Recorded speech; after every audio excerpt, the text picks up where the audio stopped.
Uber and Lyft set records in annual spending on Washington lobbying. Now, if you hear that headline, if you read that headline, your brain tells, well, wow, power can be bought, right?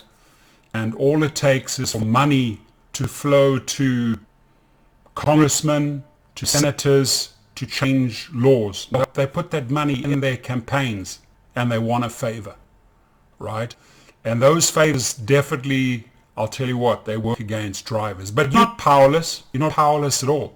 You have to just simply do the research on who gets the money. You've got to follow the money. Who is taking money from Uber and Lyft, right? Then, yes, it takes a little bit of investment, a little bit of time. You write them a letter and you say, hey, dear Congressman so-and-so, I hear you take money from Uber, which is basically working against your voter, favoring it to these companies, not necessarily standing up for your voters. So I will vote accordingly. And if enough people rally and send those type of messages and tweet, Facebook the names of these senators and congressmen, could be Democrats, could be Republicans, both sides do it, then you leverage your power. But if you sit back and don't do anything, the dollars will flow from the companies to the lobbyists. And I've had several of these lobbyists in my car, right?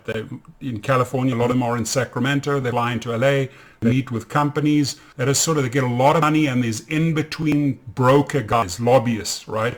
That'll go out and talk to politicians, wine and dine them and say, listen, this is what we'll do. We need this favor, blah, blah, blah. And the deals take place behind the doors. That's pretty much in a nutshell how it works.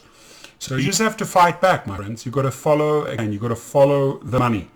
Uber Technologies Incorporated and Lyft spent record amounts on Washington lobbying in 2020, a year in which the ride-hailing companies had the attention of the U.S. Labor Department. Uber paid out $2.5 million last year, topping its 2019 total of $2.4 million, while Lyft shelled out $2.2 million versus $0.9 million a year before, according to disclosures filed this week.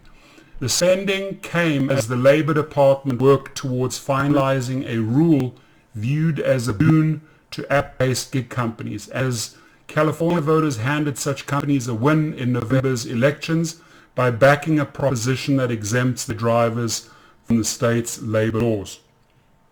They will do the same in 2021.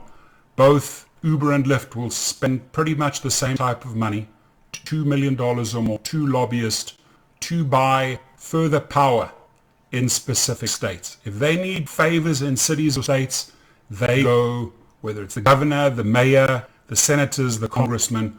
We need to find out. You need to share with me those articles and I will out these fools, right? Because they quickly take money and work against us drivers or delivery people. Do share the info if you come across articles, right? I'll gladly out them for you. And we got to hold these people responsible, that Washington should not be bought. Now, huge shout out to my sponsor, Cover. You may have heard me mention it before. These packages start, the gig protection plan packages, they start $7 a month. If any of these companies try to deactivate you, wrongfully terminate you, Cover works with legal rideshare, outgo letters protecting you, getting you back in your job in case you're a wrongful report. They offer paid time off, sick leave, you can advance yourself, money's 24/7 health service, automatic mileage tracking, and so many other protections in this gig plan. It is truly worth the money, and I only endorse companies I work with or believe that the services or products are a great fit for drivers or gig workers. So check that out. And again, if you have any knowledge